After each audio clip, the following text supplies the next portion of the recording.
hemos iniciado el culto de hoy leyendo Colosenses 1:9 y orando para pedir por nosotros lo mismo que allí Pablo pidió por la iglesia de Colosas, que seamos llenos de sabiduría e inteligencia espiritual. ¿Pusieron atención a esto? ¿Se dieron cuenta? Leímos eso y que la oración se centró en eso. Yo espero que sí, que estén atentos a lo que estamos leyendo y a lo que estamos cantando, a lo que estamos orando. Pero así empezamos, pidiendo que el Señor nos llene de sabiduría e inteligencia espiritual. Y hermanos, es importante que no perdamos de vista esto, que ustedes no pierdan de vista esto. Es de suma importancia que nuestra visión sea espiritual. Y yo quiero pedirles, ¿verdad? Pedirles que de aquí en adelante, en sus oraciones diarias, que no oren simplemente, pues te pido, Señor, por la iglesia, por todos mis hermanos de la iglesia, o a lo mejor pues porque están enfermos, alguna cosa así, sino que incluyan en su oración por la iglesia esto. Que el Señor nos llene a todos de sabiduría e inteligencia espiritual. Porque, hermanos, esto es de suma importancia, porque nosotros debemos tomar conciencia, y espero que no olviden lo que se nos dijo la semana pasada, y quiero, y por eso he empezado, para retomar un poquito, es importante que nosotros estemos conscientes. Ya hemos sido salvos por Cristo, el Señor ya nos ha hecho nacer de nuevo, ya nos ha rescatado y entonces ya nos ha sacado del reino de las tinieblas, nos ha pasado al reino de su amado Hijo, nuestro Señor Jesucristo. Y entonces nosotros ya estamos en un plano espiritual, hermanos, no pierdan esto de vista, no lo olviden, estamos en un plano espiritual y toda nuestra vida debe conducirse en ese sentido, en un sentido totalmente espiritual. Como hemos estado hablando desde hace 2 semanas, cuando nosotros tomamos conciencia de esto y cuando nosotros pretendemos avanzar en este sentido espiritual, porque tal es el propósito del Señor, el Señor nos ha salvado, ya nos ha justificado, pero ahora quiere nuestra santificación. Tenemos que avanzar en santidad. Y cuando nosotros queremos avanzar de esa manera, pues entonces, ya dijimos, invariablemente vamos a enfrentar una lucha. Vamos a enfrentar una lucha que tiene por lo menos 3 frentes. El primero de ellos es la lucha contra la carne. Esa lucha que nosotros tenemos contra nuestra propia naturaleza pecaminosa, es contra nosotros. En segundo lugar, tenemos una lucha contra el diablo y sus huestes, de eso se predicó la semana pasada. Y esto no se trata de andar echando al demonio fuera de no sé dónde, bueno, ya saben, no es eso, no es esa lucha contra el diablo. Y en tercer lugar, tenemos la lucha contra el mundo. Ya hemos considerado las 2 primeras y el día de hoy, hermanos, nos corresponde ver ese tercer frente de nuestra lucha, la lucha contra el mundo. ¿Qué debemos entender por mundo? Cuando decimos vamos a luchar contra el mundo, bueno, ¿qué es esto? ¿Contra quién vamos a luchar? Miren, por mundo, nosotros debemos entender el sistema en el que se desenvuelve la humanidad en general.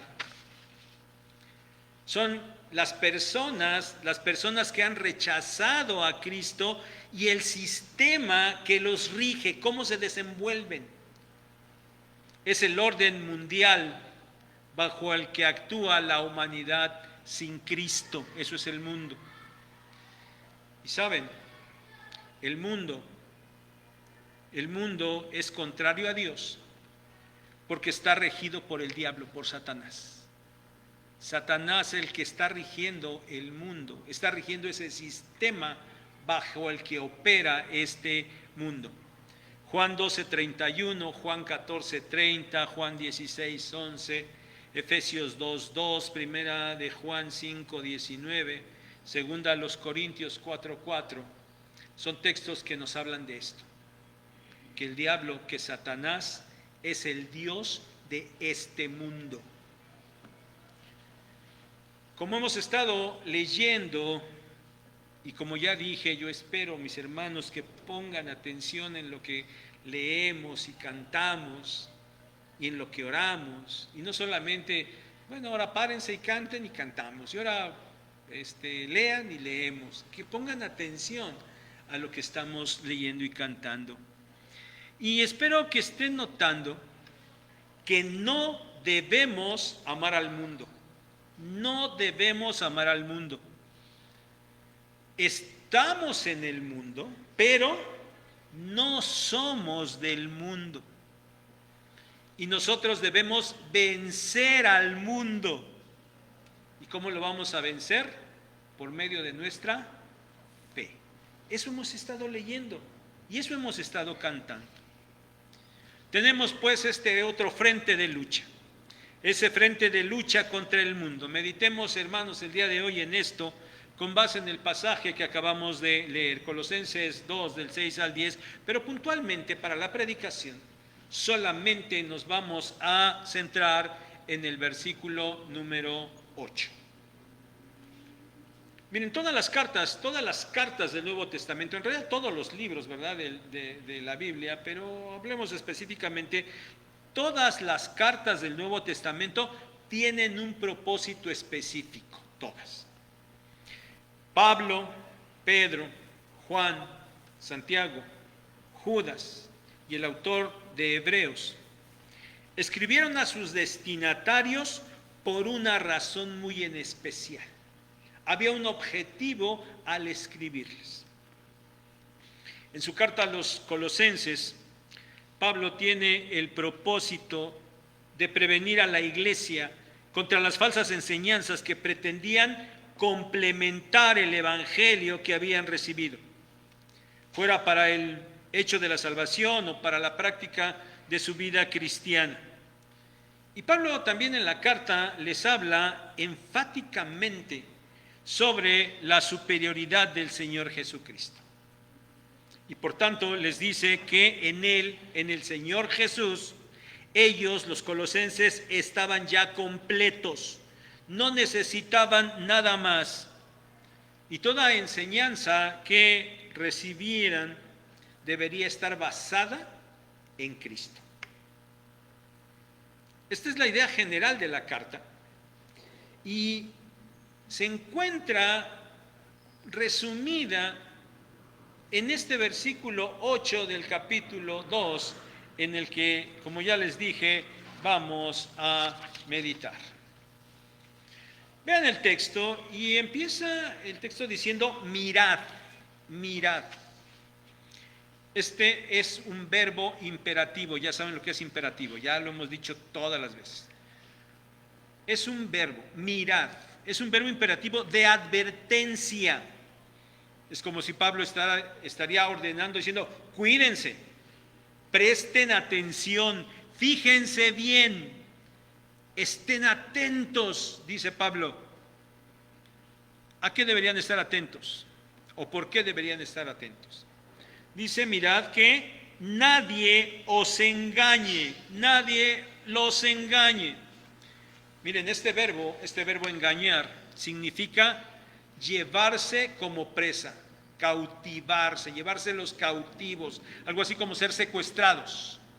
Dice Pablo, entonces, con esta frase, mirad que nadie os engañe, podemos empezar y debemos empezar a resumir, a sacar la enseñanza de este versículo. Y podemos iniciar de esta manera. Pablo ordena a los colosenses estar atentos para no ser apresados. ¿Quién los iba a apresar? ¿Hacia quién tenían que prestar atención? Bueno, expresamente el versículo no nos lo dice, pero con base en el contexto, nosotros podemos saber que deberían de cuidarse de los falsos maestros que se habían introducido en la iglesia. Cuídense, estén atentos para que los falsos maestros no los lleven cautivos, no los secuestren. ¿Cómo lo harían? ¿Cómo harían esto esos falsos maestros? Mirad que nadie os engañe por medio de filosofías y huecas sutilezas. Por medio de filosofías y huecas sutilezas. Miren, la palabra filosofía significa literalmente amor por la sabiduría. Y esto hace alusión al deseo de obtener sabiduría para conocer la verdad. Eso eran las filosofías. El deseo de obtener sabiduría para conocer la verdad. En el contexto, hermanos, de este pasaje, y ya del tiempo en el que Pablo está escribiendo aquí a los colosenses, miren, esta palabra filosofía incluía todo pensamiento, toda idea, todo criterio acerca de Dios, del mundo y del significado de la vida. Eso incluía las filosofías. Pero saben, el término no se limitaba a los pensamientos, a las ideas. Incluía también las prácticas de vida que estaban basadas en esos pensamientos. Eso eran las filosofías. Ahora, ¿eran malas en realidad? ¿Era malo tener el deseo de conocer la verdad? Pues sin duda que no, eso no era malo. El problema estaba en cuál era la base para obtener ese conocimiento y llevar a cabo esa práctica. Ese era el problema. Y por eso Pablo, cuando dice filosofías, añade y huecas sutilezas. Miren, nosotros aquí encontramos la conjunción y.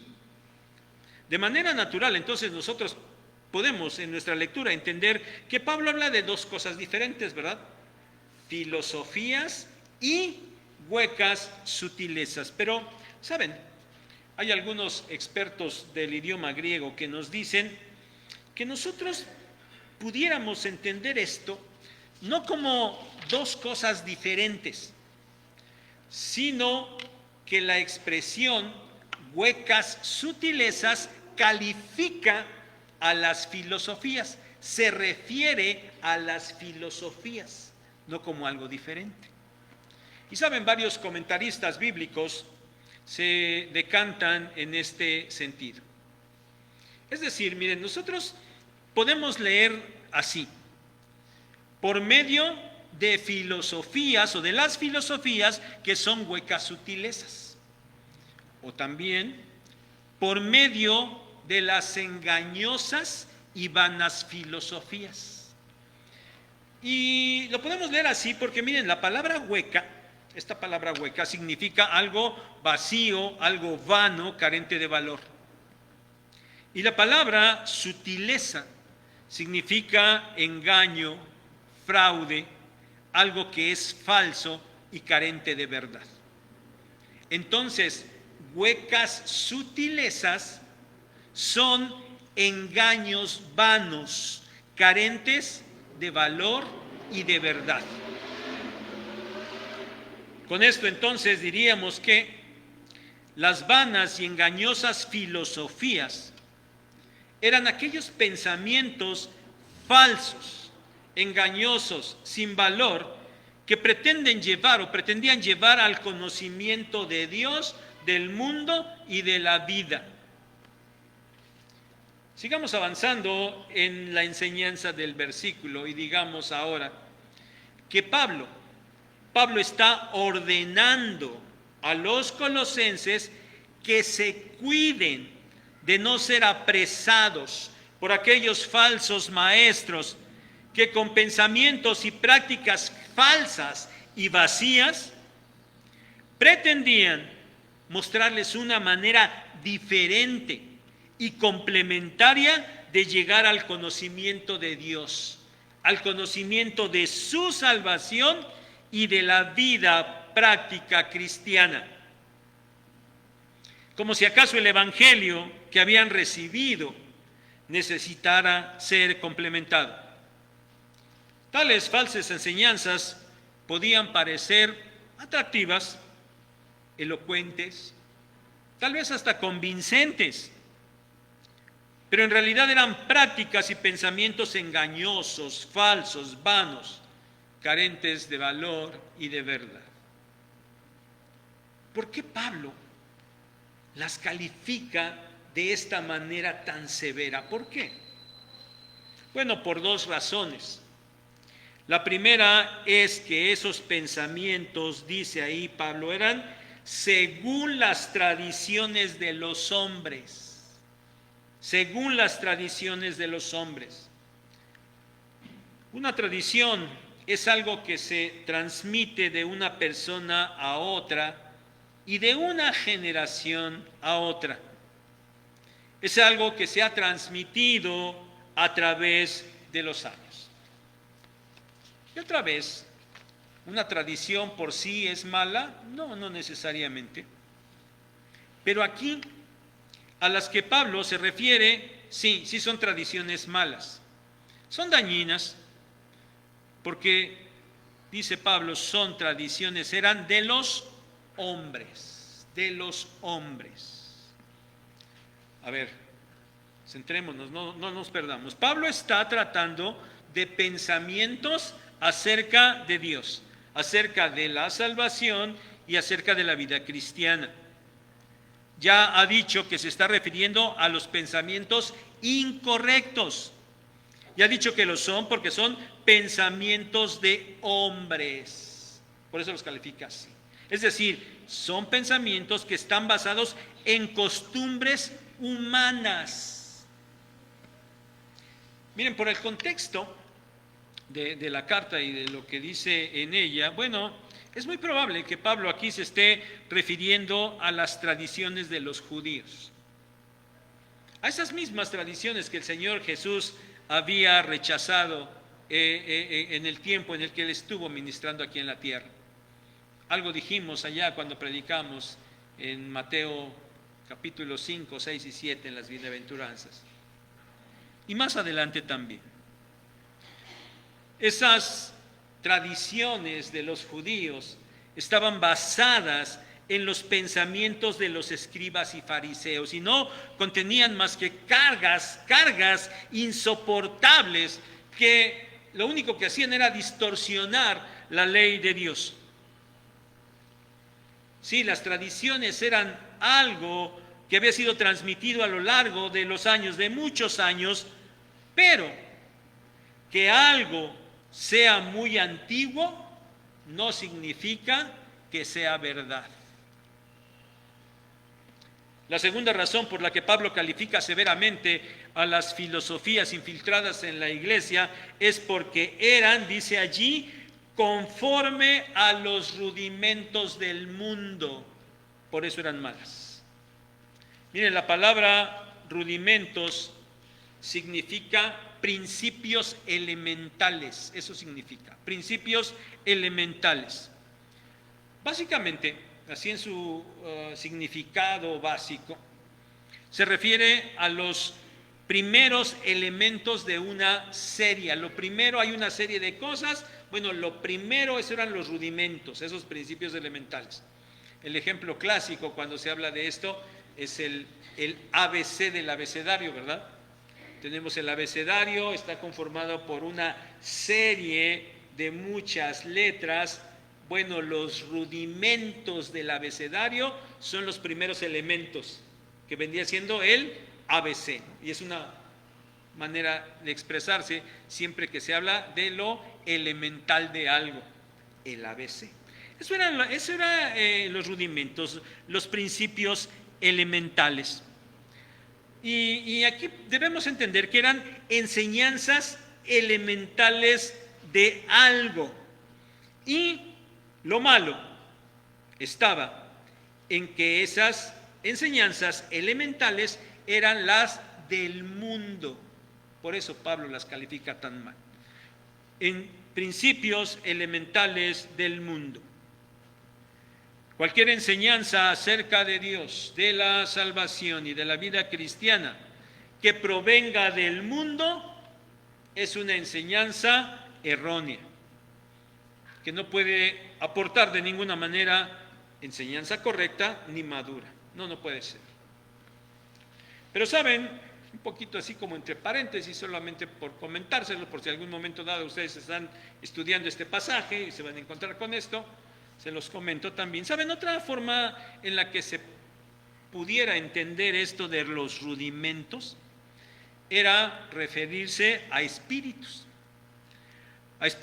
malignos, obviamente, ¿verdad? Espíritus malignos, y esos espíritus malignos estaban relacionados con la astrología, de tal manera que esos principios elementales eran los espíritus que llevaban a las personas a querer centrar su vida en las cuestiones astrológicas, en la cuestión de los movimientos de los astros.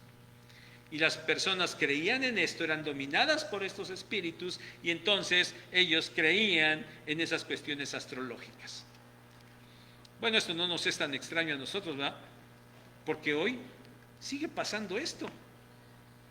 Por mucho que se nos haga increíble, eso pasa. Y resulta que hay gentes muy famosas y en puestos importantes, de mucha influencia, de prominencia, que creen en estas cosas y que rigen sus actividades y sus decisiones con base en los movimientos de los astros. Bueno, esa sería otra idea acerca de lo que significan los rudimentos o los principios elementales. Y como siempre, hermanos, siempre que encontramos esas cosas les comentamos que hay autores que se inclinan y defienden una postura u otra, ¿verdad? Pero el punto, hermanos, que debemos tomar es que las filosofías a las que Pablo se refiere estaban basadas en los principios fundamentales, elementales, que pertenecían al mundo. A esas eran a las que se estaba refiriendo Pablo. Ahora, en las últimas palabras del versículo, Pablo llega al punto importante. Él ya ha señalado por qué les está previniendo de que no se deben de dejar por unas filosofías que son vanas y engañosas, porque están basadas en las tradiciones de los hombres y son conforme a los rudimentos del mundo. Y Pablo dice ahora, termina diciendo, están ahí, pero no son según Cristo. Son de hombres, son del mundo y no son de Cristo. Sobre todo esto, no son según Cristo. El conocimiento de Dios, de la salvación y de la vida cristiana deben estar basadas en Cristo, en su evangelio, en sus enseñanzas. Toda enseñanza, cualquier enseñanza, aunque mencione a Dios, y cualquier práctica de la vida cristiana, todo debe ser comparado con Cristo. Cualquier enseñanza que no se apegue a las enseñanzas del Señor es incorrecta, procede de los hombres y del mundo, y por lo tanto es falsa, vana, engañosa y carente de verdad. Por muy atractiva que pueda parecer, por muy atractiva que puede sonar, el Señor Jesucristo es el parámetro para medir todo pensamiento y práctica. El Señor Jesucristo es el parámetro para medir todo pensamiento y práctica. William MacDonald, un comentarista bíblico, allí en su comentario de este versículo, él cita una traducción libre, así lo escribe, me parece más que es una paráfrasis, de alguien llamado Phillips. Y es interesante, dice así: tened cuidado que nadie estropee vuestra fe por medio del intelectualismo ni de fatuos despropósitos. Tales cosas están en el mejor de los casos basadas en ideas humanas acerca de la naturaleza del mundo y descuidan a Cristo. Entonces, mis hermanos, la enseñanza de este versículo 8 es que Pablo ordena a los colosenses no dejarse secuestrar por los falsos maestros que pretendían enseñar pensamientos y prácticas engañosas y carentes de verdad, con las cuales deberían entender la verdad acerca de Dios, la salvación y de cómo vivir la vida cristiana. Toda enseñanza debería estar basada solo en Cristo, no en pensamientos humanos ni del mundo. Los colosenses no debían dejarse secuestrar por esos pensamientos y prácticas, porque ellos no necesitaban nada más de lo que ya tenían. Ellos ya habían recibido el Evangelio, ya habían recibido a Cristo, ya tenían a Cristo. Y dice el verso 10 que por eso ellos ya estaban completos en Cristo. Ya no necesitaban nada más, mucho menos esos pensamientos y prácticas que provinieran de los hombres y del mundo. A esto, hermanos, es a lo que se estaban enfrentando los colosenses. Filosofías engañosas y vanas que pretendían llevarlos a pensamientos y prácticas incorrectas acerca de su salvación y de su vida cristiana. Pero saben, hermanos, esto ha sucedido a cada generación de creyentes. En todo tiempo y en todo lugar de esta tierra ha sucedido lo mismo. Filosofías, pensamientos, prácticas que vienen del mundo, que vienen de los hombres y que se quieren infiltrar en la enseñanza, en el aprendizaje y en la práctica de la vida cristiana de los creyentes. Y nosotros, mis hermanos, nosotros hoy no estamos exentos de esto. También estamos siendo atacados por pensamientos de hombres, por filosofías del mundo que pretenden mostrarnos cómo vivir nuestra vida cristiana. Y este, hermanos, es un frente de nuestra lucha contra el mundo, sus falsas filosofías. Contra eso deberíamos estar luchando. Como ya explicamos, el mundo está controlado por Satanás, por el diablo. Y como el diablo es contrario al Señor Jesucristo, dice Pablo a los Corintios, no hay concordancia entre Cristo y Belial y Satanás, no hay concordancia, son opuestos. Y por eso, todo pensamiento del mundo, de manera natural, es contrario a Cristo. Y por eso es que el cristiano verdadero debería estar permanentemente en una lucha constante contra el mundo, en una lucha contra sus pensamientos y sus prácticas. ¿Cómo se infiltran esas falsas enseñanzas en la iglesia en la actualidad? Lo hacen de una manera muy, muy sutil. Hoy no es necesario que vengan falsos maestros y pretendan enseñar a la iglesia con falsas enseñanzas y criterios. No, hoy no es necesario, no lo van a hacer. Bueno, de entrada nosotros no los íbamos a dejar. Pero no es necesario que lo hagan. Porque hoy esas falsas enseñanzas, esas filosofías del mundo,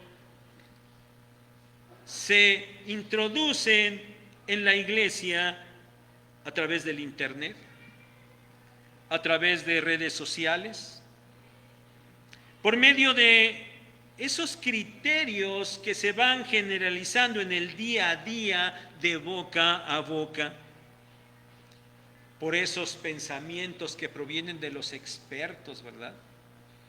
Porque basta que hablen sobre lo que ustedes quieran, sobre la familia, y digan, los expertos dicen, y entonces ya vienen ahí esas filosofías del pensamiento del mundo.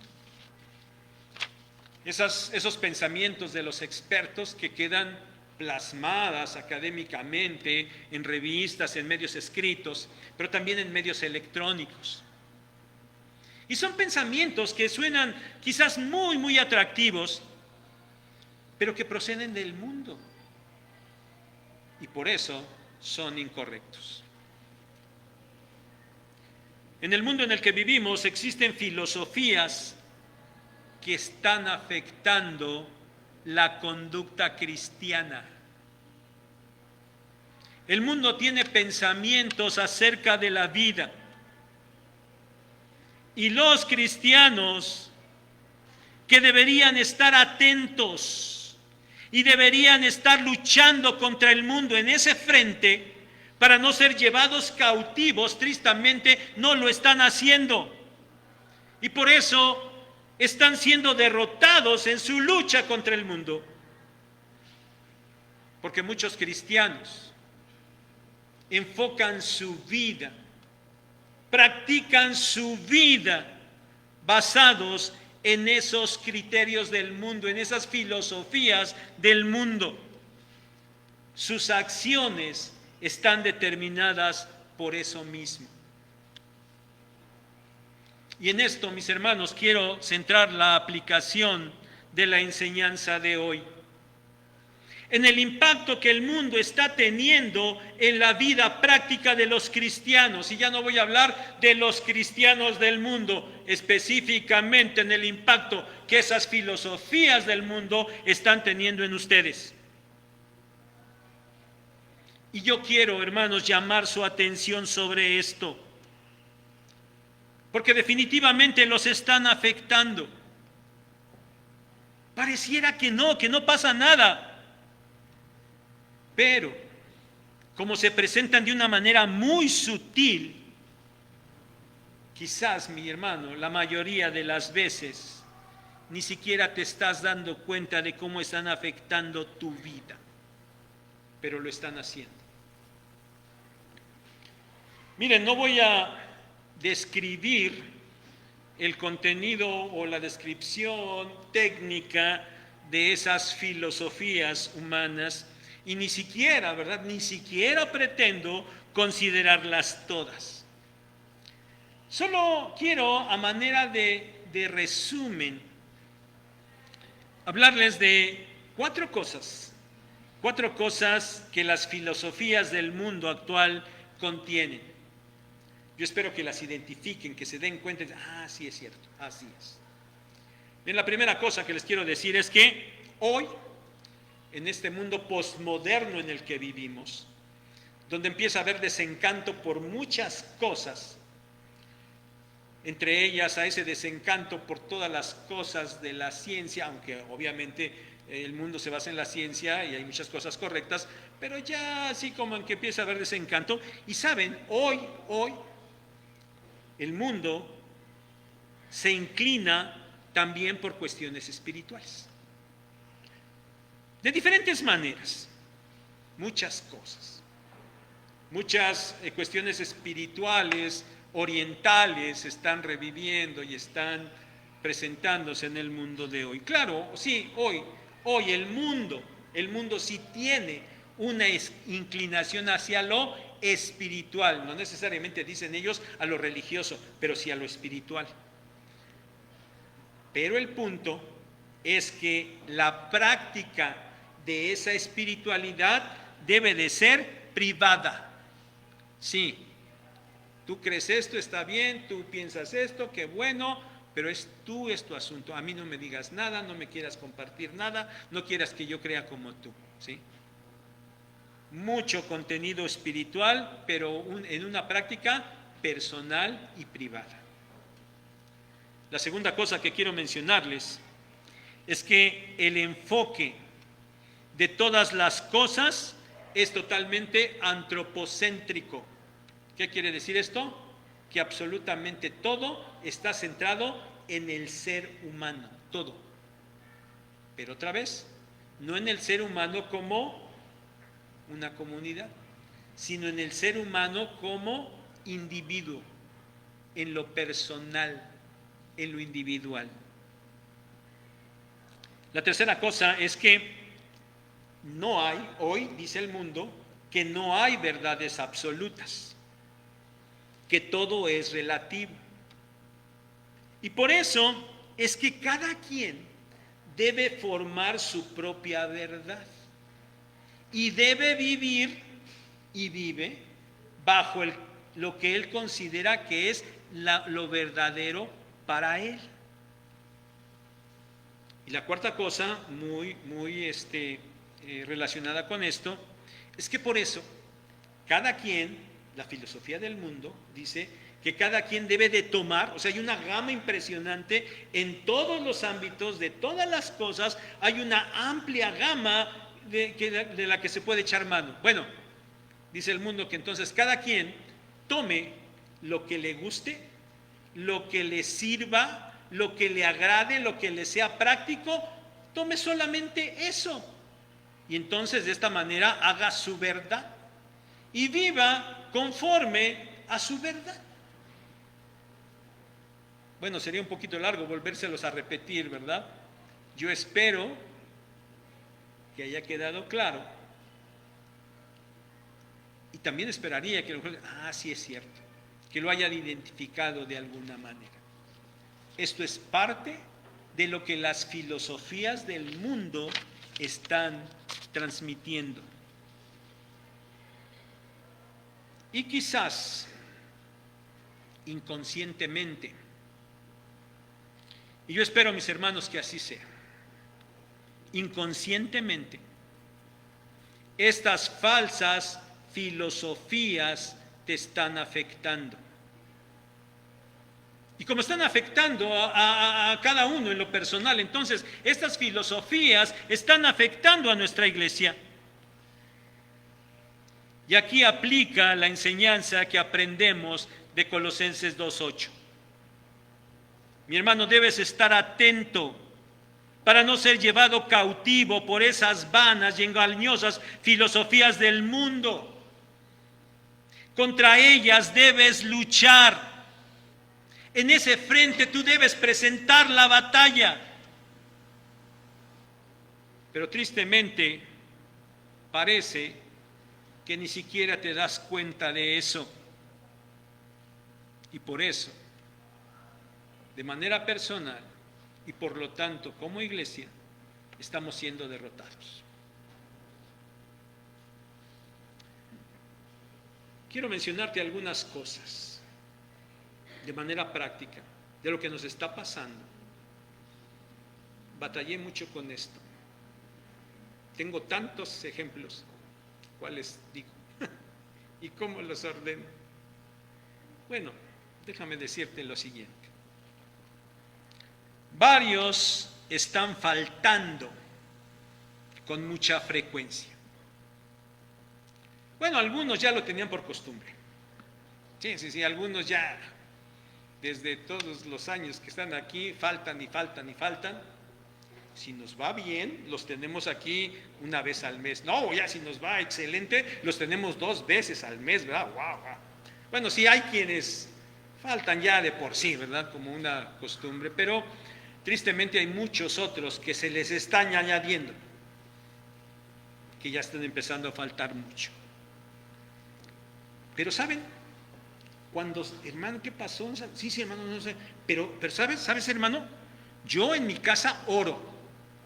Y yo en mi casa leo la Biblia. Y yo en mi casa hasta llego a ver las predicaciones. Bueno, de esto permítanme dudar, porque cuando nosotros revisamos allí cuántas vistas tienen las predicaciones que están en YouTube, pues son muchos menos de los que faltan, ¿no? Entonces, pues ya no les creo mucho. Pero bueno, o sea, ¿qué están diciendo con esto? O sea, yo necesito tener una cuestión espiritual, pero lo puedo hacer yo solo en mi casa. Eso es lo que están diciendo. O sea, si no fui, no es importante que vaya, sea por cual sea la razón que no fui, pero yo en mi casa resuelvo mi necesidad espiritual. O sea, la espiritualidad se resuelve a nivel personal.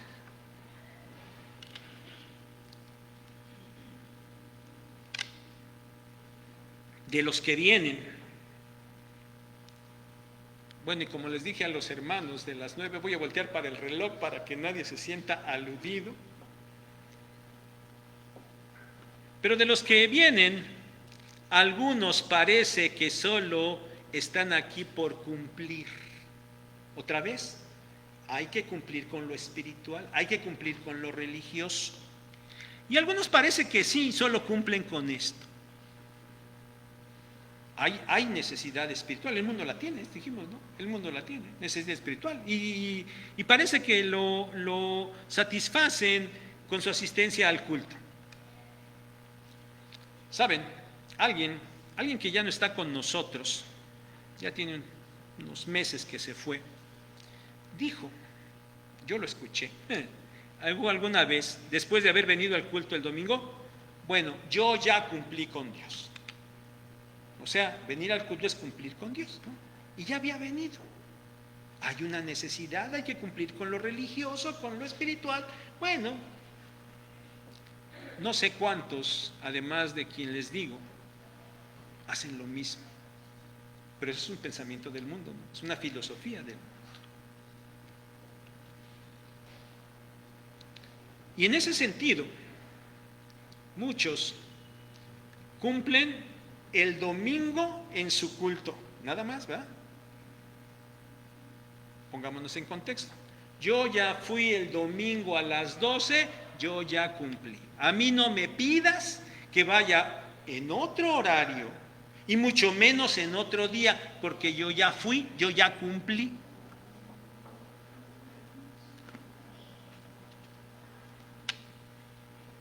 Siguiendo, hermanos, en esto mismo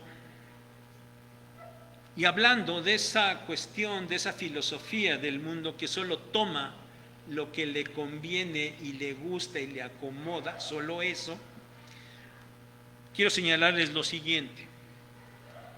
Hermanos, tenemos actividades como iglesia. Y no muchas. Y saben, no, eso ha sido algo consciente. No hemos querido saturarnos de actividades, no. Y qué bueno que no lo hacemos. Pero aún con las pocas actividades que tenemos, algunos, la mayoría, solo toma la que le gusta y la que le conviene. Oiga, vamos a tener esta actividad. Sí me interesa. No, eso no. Ahí está. Y nada más toman lo que les gusta y lo que les interesa, lo que les conviene.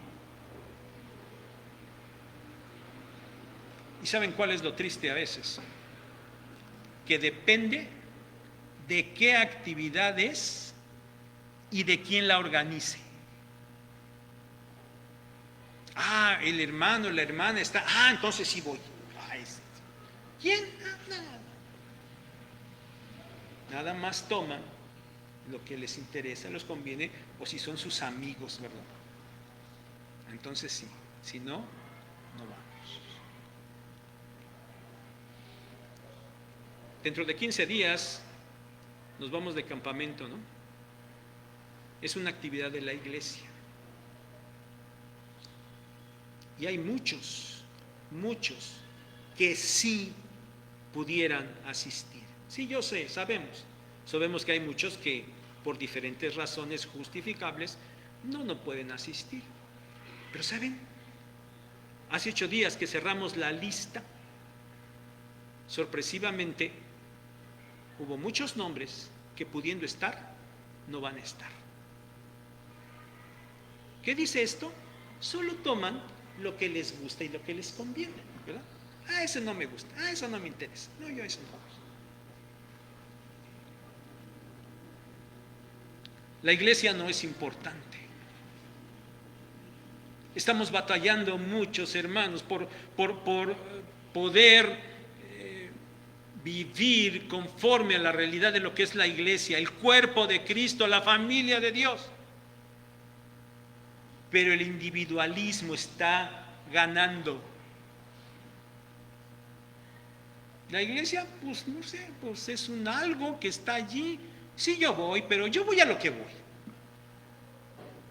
Yo por eso mejor ni hablo con nadie, pues termina, yo me salgo y no participo en nada más. Nada más voy, lo hago de manera individual. Y eso está perjudicando el concepto de conjunto, de unidad, de congregación que la Biblia manda para la iglesia. La iglesia no es importante. Solo sirve para satisfacer las necesidades personales de religiosidad y espiritualidad. Si yo vengo a lo que vengo, lo demás no me interesa y los demás no me interesan. Pero sentirse plenamente parte de la iglesia y hacer algo por la iglesia, no, de ninguna manera. Bueno, quizás solo en la medida de lo que le satisface y de quién se trate. Bueno, así sí, pero en general, no. De hecho, no es lo que yo venga y pueda dar a la iglesia. Yo estoy aquí a ver qué la iglesia me puede dar a mí. Lo individual y lo personal y lo antropocéntrico. Miren, vayamos a algunas situaciones que tienen que ver con nuestro aprendizaje, con la enseñanza. Cuando están aquí, escuchen la predicación, cuando mejor nos va, ¿verdad? Cuando mejor nos va, escuchen la predicación. Porque otros, pues nada más por cumplir vienen, ya dijimos, y en la predicación se duermen. Y si no se duermen, bueno, pues están con la mente, quién sabe por dónde. Pues si están aquí, no se han dormido, pero pues quién sabe dónde anda de su mente. Por eso le digo que cuando están aquí, la predicación la escuchan cuando nos va bien, pero saben, no la toman como la verdad absoluta. Alguien dijo, el mismo que les dije hace rato, que ya había cumplido por venir el domingo, ese mismo, ya lo dije, ya dije, bueno, es varón, ya. Como dijo el chavo, ¿verdad? Ok, dijo, yo no estoy de acuerdo con todo lo que se dice en la iglesia. Bueno, está bien. ¿Por qué dice eso? ¿Por qué dice que no está de acuerdo? Porque él tiene su propia verdad. Y como cada quien toma lo que bien le parece de lo que se está predicando o de lo que se está enseñando, bueno, ahí está, sí, pero esto sí me gusta, esto sí me conviene, esto sí lo tomo. Por eso no está de acuerdo con todo lo que se dice. En ese mismo sentido, caen cuando dicen, bueno, sí, yo sé, ya escuché, sí, pero, y viene el pero, y ese pero está encaminado, tú puedes decir lo que quieras, pero yo voy a hacer otra cosa. Yo no estoy de acuerdo. Yo tengo razones para no cumplir con lo que tú estás diciendo, porque solo toman lo que les conviene de acuerdo a su propia verdad. Abundando, hermanos, en este asunto de la enseñanza, sí, en la predicación, quizás pudieras cuestionar la forma, y es otra cosa que no mencioné de las filosofías actuales del mundo, ¿verdad? Importa más la forma que el fondo. cómo se presenten las cosas y no lo que se diga. Eso es lo que más importa. Y por eso muchos criticarán la forma, ¿verdad? Ay, es que nos regaña, ay, es que nos hablan así, es que nos dicen acá. Y pueden criticar la forma, el estilo.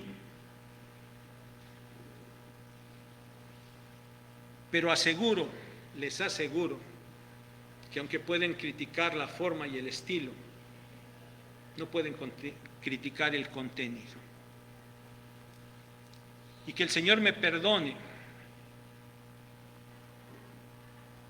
por esto que les voy a decir.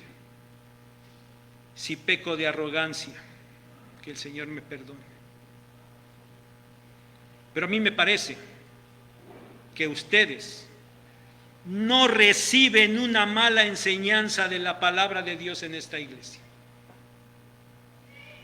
pero nada más toman lo que les conviene.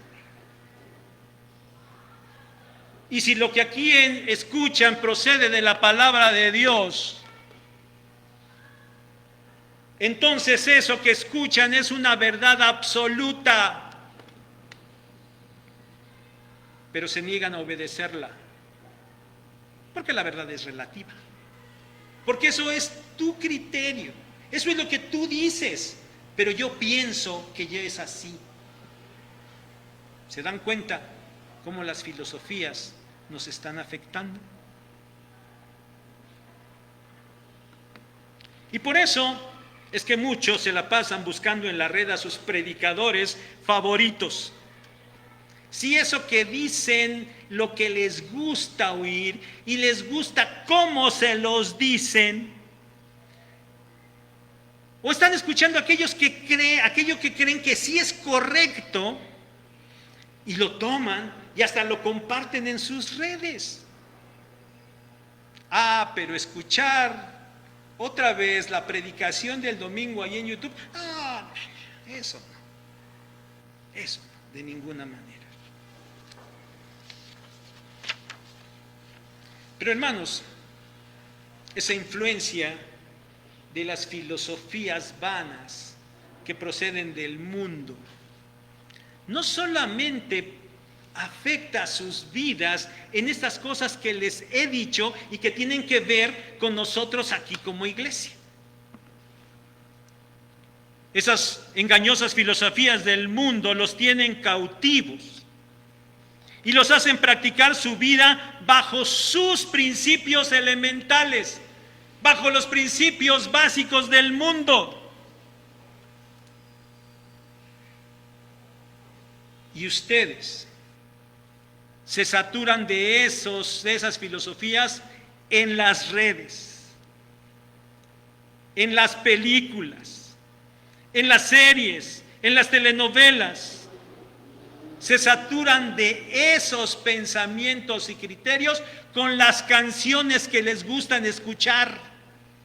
Ay, fulanito, ay, qué bonito dice, ay, mire este pensamiento, y ay. Se saturan de esos pensamientos. Se saturan con ellos de lo que ustedes leen y de lo que escuchan y platican con las personas del mundo con las que conviven. Y todos los días están platicando con ellos y ellos les dicen cosas, los pensamientos del mundo. Oye, pues a lo mejor sí, ahí están dudando y se están saturando de esas cosas. Y por eso, esa generación de cristal pues ya nos está afectando. A los jovencitos hoy no les digamos nada, ¿verdad? Ya se ofendieron, ya se enojaron, ya se sintieron mal, porque les decimos generación de cristal. Pero bueno, cuando se enojan, nada más nos están demostrando que efectivamente son una generación de cristal, ¿verdad? El punto, mis hermanos, es que eso ya no solamente le está pasando a los jovencitos, hasta a los mayores, no me digas nada porque me ofende. No. Cuidado. Más de alguno de los que se han ido últimamente generación de cristal. Porque no se les puede decir nada. Y se enojan, se molestan y se van. Porque la filosofía del mundo es así. Y así se están comportando. ¿Cuáles son los criterios que usan si quieren buscar novio o esposo? ¿Cómo son los criterios bajo los cuales quieren hallar al amor de su vida? Pues según lo que canta fulano, sutano, mengano, ¿verdad? Así tiene que ser el amor, así tiene que ser la relación, así tiene que ser.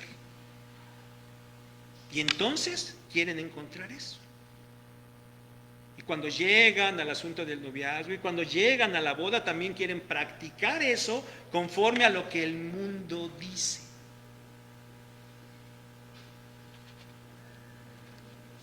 ¿Cómo se llevan como esposos? ¿Cómo resuelven las situaciones como esposos? ¿Cómo lo dice el mundo, verdad? Bueno, ya si no llegamos a ningún acuerdo, pues nos separamos, total, ¿no? ¿Qué tiene de malo? Pues ya ves, Mijares y Lucerito también que se llevan. Hasta hacen su show juntos, allí se quieren mucho, como buenos amigos. ¿Qué problema hay si nosotros también, pues, nos separamos y nos quedamos como buenos amigos? ¿Qué de la educación de sus hijos? No, a los hijos no hay que disciplinarlos. A los hijos no hay que corregirlos, no hay que castigarlos, se vayan a traumar. Con los hijos hay que ser mejor amigos. No, yo voy a ser el amigo de mis hijos. Sí, eso es lo que dice el mundo.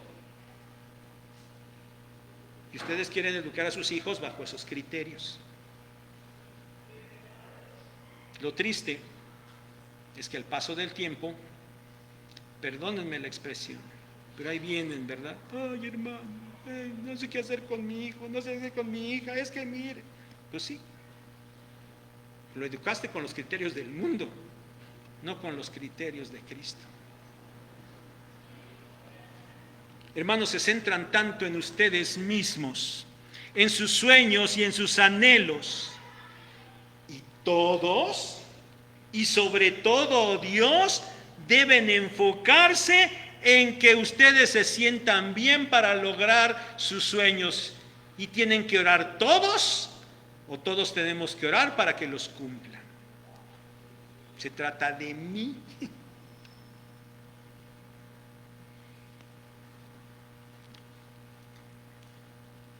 Y pudiera seguir dando ejemplos, les dije que batallé mucho para poder decir algunas cosas. Pudiera seguir con algunos ejemplos más, pero creo que con estos, hermanos, ya son suficientes por el momento. Y yo espero dos cosas. Primero, yo esperaría que nadie estuviera pensando, es un exagerado. Ahora sí se pasó de la raya. Qué exageración tan grande. Yo espero que nadie esté pensando así.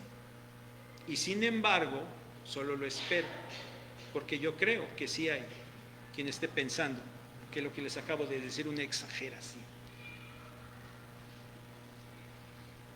Y entonces lo lamentaría mucho, porque quiere decir que van a seguir exactamente igual. Por eso la segunda cosa que yo espero, y oro, hermanos, oro mucho por esto, es que ustedes empiecen a reflexionar, que se den cuenta que en realidad las filosofías engañosas del mundo moderno los están llevando cautivos, porque no están atentos, porque no dan la lucha, porque están siendo derrotados. Yo espero que empiecen a reflexionar en esto y entiendan que es una realidad. Y yo quisiera, y otra vez oro por ello, para que empiecen a dar la lucha contra las filosofías del mundo que nos están afectando fuertemente, y que empiecen a salir vencedores en esa lucha. ¿Cómo hacerlo? Como aquí nos lo dice la palabra de Dios: no basen sus pensamientos, criterios y prácticas en las filosofías del mundo. Basen sus pensamientos, criterios y prácticas en Cristo, en Cristo. Si ustedes tienen duda en si lo que están haciendo, lo que están pensando, lo que están practicando es correcto, ¿qué tienen que hacer? Ir y compararlo con Cristo. Él es el parámetro correcto. ¿Cómo hacer esto? Lo hemos dicho y es muy sencillo. No hay secretos. Tienen que conocer y escudriñar profundamente la palabra de Dios para saber cuáles son los criterios de Dios y para que se hagan a un lado de los pensamientos del mundo. Hermanos, vamos a cumplir 60 años y muy a propósito tomamos esta temática de este mes. Vamos a cumplir 60 años y estamos en una etapa difícil en este sentido espiritual. Estamos siendo vencidos en la lucha contra la carne, contra el diablo y contra el mundo. Pero en este tiempo de reflexión, nuestro deseo, el deseo de sus pastores, es que ustedes tomen conciencia de esto verdaderamente. Que empiecen a considerar todo, absolutamente todo, desde el punto de vista espiritual. Porque nosotros deseamos que lo entiendan, que la enfrenten y que en esa lucha cada uno empiece a salir vencedor. Para vencer en la lucha contra la carne, hay que andar en el Espíritu. Para vencer en la lucha contra el diablo, hay que vestirse con toda la armadura de Dios.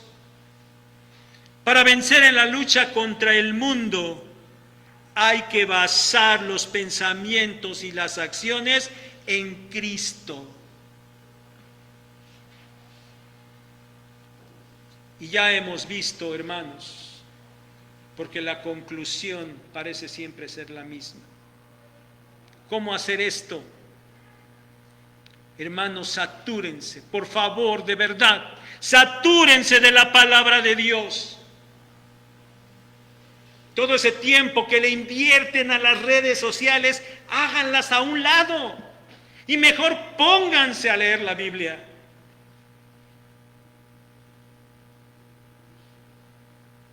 Que la palabra de Dios more en abundancia en ustedes. Esfuércense en esto. Nosotros, sus pastores, también nos vamos a esforzar más. Vamos a buscar la manera de seguirles ayudando, de seguirlos impulsando, de seguirles enseñando, en guiarles por este camino. Vamos a orar. Padre bendito, Señor, necesitamos sabiduría y entendimiento espiritual. Padre, tú tienes propósitos para nosotros en lo personal como iglesia en el sentido espiritual.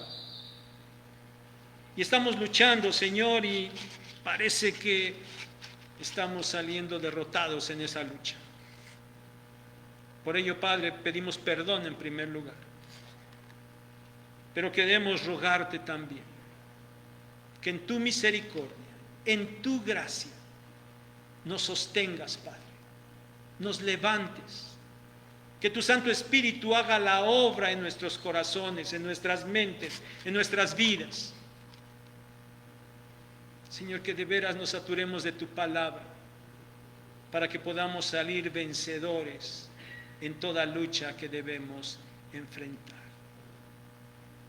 Oh nuestro buen Dios, en el nombre de tu Hijo, nuestro Señor Jesucristo, pedimos perdón y rogamos que nos ayudes a salir vencedores. Amén.